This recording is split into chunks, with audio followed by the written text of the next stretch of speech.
How's everyone doing? Today I have a 4K Ultra HD Blu-ray collection update with 3 pickups. And if you've seen any of them, definitely let me know what you think of them and let me know which one of these is your favorite. Leave me those comments down below. And first up is Enter the Dragon, which is an all-time classic. I remember watching this one a bunch growing up as a kid. Love the cast here. Jim Kelly, not the Buffalo Bills quarterback, Bruce Lee, of course, John Saxon, Bolo, and just a bunch of other recognizable people. And let me know what your favorite martial arts movie of all time is. And if it's this one, let me know what your second choice would be. And let me know what your favorite Bruce Lee movie is outside of Enter the Dragon. And who your favorite martial artist is outside of Bruce Lee. I think Scott Adkins deserves more appreciation in the martial arts and action movie genre. But this one right here is just incredible. This is the 4K release here. It's the 4K and digital copy, no Blu-ray. And it does have some special features, includes both theatrical and special edition versions. There you go, right there. And this is directed by Robert Klaus, who directed a few other martial arts movies, Gymkata, China O'Brien 1 and 2, Black Belt Jones, and Game of Death with Bruce Lee too. I believe he wrote Dragon, the Bruce Lee story, and then he directed Ironheart with Bolo, not to be confused with Lionheart. He also directed a movie called The Pack from the late 70s about a rabid pack of dogs attacking people, which I remember loving as a kid. And it was the movie The Breed, which is a Wes Craven produced movie. He didn't direct it, but he produced it. That is essentially a ripoff of that movie. They just changed like one little thing and made it like genetically altered dogs. But nowhere, I remember when that came out, I was like, that's totally a remake essentially of The Pack. And it was never mentioned, but I digress. I still like both of those movies though. But this is a classic and I can't wait to check it out on 4K. Really excited for this one. Released from Warner Brothers. They have the 100 years celebration logo up there. And I'll go ahead and do an impromptu unboxing. And there's a digital copy, and then that is what the disc looks like right there. Again, no Blu-ray on this one. That seems to be a continuing trend. I've noticed more and more that happening recently. I feel like we've been conditioned to get the Blu-ray, so when it doesn't have the Blu-ray for a 4K, I feel kind of gypped. Next up is Roman Holiday. Oh, you know what? One more thing. This is such a classic movie. Let me know what your favorite scene is from it, because there are some amazing scenes. It's hard for me to choose, but maybe like the Hall of Mirrors, kind of, that one was incredible, that part. But so many awesome scenes in here, memorable moments. Love the heck out of this one. So excited to check that out on 4K. But next up is Roman Holiday, which this won a bunch of Academy Awards on here. And it's funny because I don't believe it actually says like how many awards that it won. It just says, it won Best Actress for Audrey Hepburn, Best Picture, I believe. And I can't, like, it's so minute, the writing right there. But I'm pretty sure Best Director too. I believe Dalton Trumbo wrote the screenplay. Yes, Dalton Trumbo, who's also had movies made about him. But this is one I remember watching before and not loving it. I just felt like it was too saccharine and just schmaltzy, and I didn't like the way that it ended as well. But I did like the acting. I loved seeing Rome. So there were some elements that I did enjoy about it, but I want to revisit it because this is considered, an all-time classic as well for, rom-coms. Let me know what your favorite rom-com is. I'm not a big romance movie guy. It's one of my least favorite genres. So give me some romance movie recommendations too. There are some ones that I do enjoy, like Serendipity is one of my all-time favorites for rom-coms.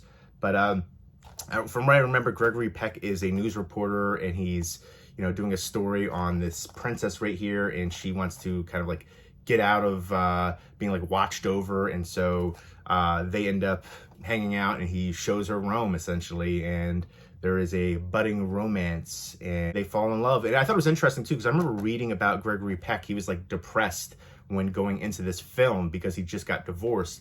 But then while filming this, he met a woman in the shooting location and ended up falling in love, ended up marrying her, and they were married for his whole life after that. So I think that's really intriguing. He had a really interesting life, and I always like hearing the backstory and personal lives of a lot of these like great Hollywood stars. So I don't know, I was intrigued by that. There's so much interesting information for classic Hollywood out there. Some crazy stories too. But let me know what your favorite Gregory Peck movie is and your favorite Audrey Hepburn movie.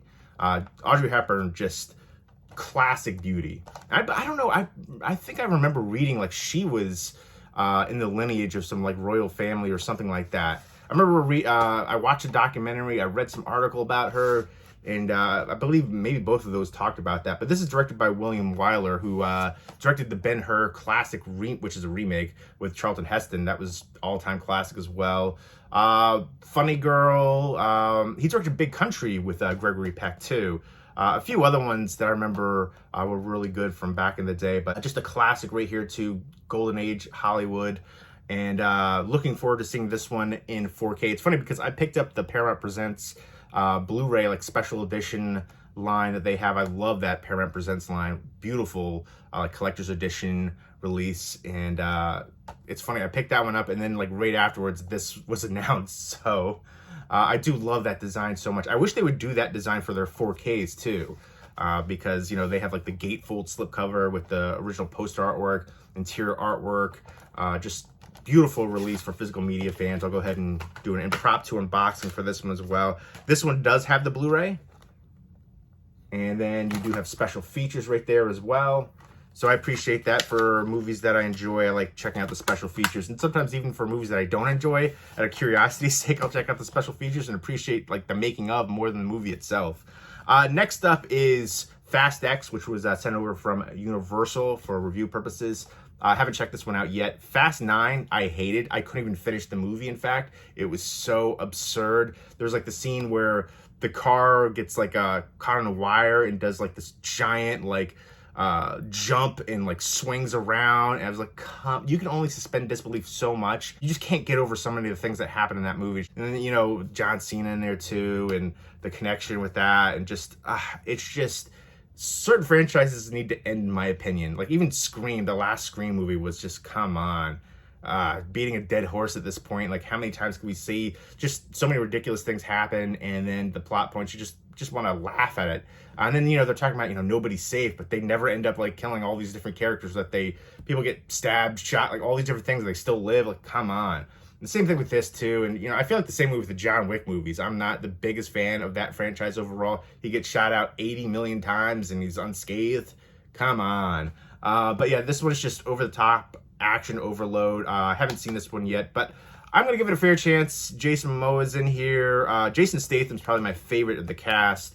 Wrath of Man is super underrated for an action movie for me. Let me know what your favorite modern action movie is outside of the John Wick movies. For me, it's the Raid movies. But Wrath of Man and Nobody, that's another one I think is underrated. And Faster with The Rock, which I always talk about that movie, and people are like, from the Fast and Furious line? I'm like, no. It's a revenge action movie with The Rock. Check that one out. Faster, so underrated. But yeah, Jason Momoa, I think, is like the son of a drug kingpin, and he's, you know, trying to take them out. And yeah, the whole cast is there, and it's the most dangerous person they've come across. You know, explosions, car chases. It's funny because this started out as like, you know, racing, and now they're like saving the world. They're, you know, jumping out of planes and, you know, jumping out of space shuttles. You know, who knows what's next? They're going to the moon. They're going to save the moon. You know, that's going to be Fast 11 right there. Fast and the Furious on the moon. But it's just, you know, they're from doing that to like government agents and, you know, saving the world. And wasn't there like a sub in one of the movies, submarine, that they had to face against? So many crazy different plot points. But I will be checking this one out. You know, Fast 9, I couldn't finish. It was just so absurdly bad, and just, you could only suspend disbelief so much, and that one's just like, every scene was like, come on, come on. With F9's convoluted plot, just how preposterous it was overall, the monotonous action, I just couldn't finish it. I'm hoping Fast X will be better. I heard they're going to be working on a Fast X Part 2 with the same director here for this one, Louis Leterrier. So I know he's a good director. Hopefully this will be better than the previous. So that is like one of the only movies I didn't finish. I tried to finish movies, even if they're bad. I tried like, let's stick it out. Maybe there'll be some kind of redeeming quality towards the end, but that one was just too much for me, so I couldn't finish it. I'm hoping this one will be better. I feel like you don't really need to watch the previous movies because it's usually a new storyline. They fill you in all the different parts too. But there you go. Let me know what your favorite Fast and the Furious sequel is. But those are the 3 pickups. Let me know if you've seen them and what you think of them. And let me know which one of these is your favorite. And let me know what your favorite cast member from this is too, for Fast X. I did like Hobbs and Shaw. That was better than I expected. But leave me those comments down below, and hope everybody's doing well. Take care.